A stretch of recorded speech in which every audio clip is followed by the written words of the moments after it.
something that you would say as your words of wisdom to someone else looking to take this as a profession? What a beautiful question. I think the best thing to do would be get rid of everything you own and fit what you need in one suitcase and go travel to whatever chef you want your ass kicked by. And just basically go in with a lot of humility and be like, I really want to learn. And then just be ready to be really broke for a little bit. And maybe you don't have to be. Maybe you get paid too. You create your own reality. But I think that the willingness to really just like set aside what you think food should be to go in and understand another chef's brain would be the best thing to do. And then also you'll learn about organization, you'll learn the disciplines, you'll learn what true work ethic is because cooking at home is just not the same. It's not the same as cooking in a restaurant. And I think observing one chef and how he or she executes really, really well, he, she, or they, how they execute really, really well will give you an understanding of how to own and operate a business. And if you even want to at that point, because sometimes you go in and you'll find like, oh, this is crazy. This is actually chaos. And maybe you'll be addicted to that chaos like me. But yeah, I think that's the move. What do you think are like besides like the actual pressure for having to cook for people? What are like the main differences that that person could find from cooking from home to actually at a restaurant?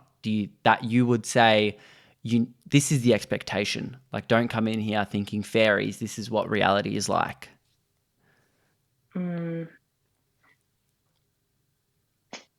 I think that a rough wake up call for me is realizing that you are very, very, very, very blessed to have a staff who actually gives a shit.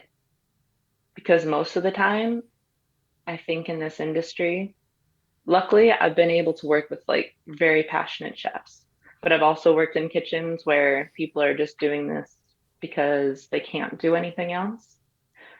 And you're a therapist just as much as you are a chef, just as much as you are a restaurant owner. Or you're not a therapist and you don't put up with people's shit and then you have high turnover because you don't create a bond with your staff. But it's just,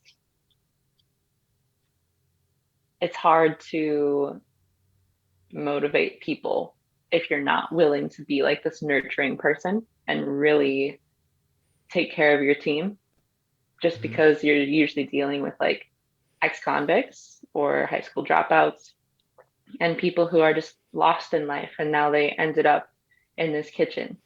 So you can either shape and mold them into what you need them to be and support and encourage them along the way, or you can just be ruthless because you want things your way and business is business and you separate business from personal. But it can be very draining to do that because when you're emotionally involved with your people, it's hard to keep that line between boss and friend if you are going to do that. There's a lot of components and there's a lot of difficult decisions you have to make where you do have to draw the line. You say I can't deal with that, like I need you to be here at work, but it's like I don't know, there's a lot of opportunity for developing people. And I think that to me, I personally love that, but I think that is one of the biggest struggles in the industry is employment.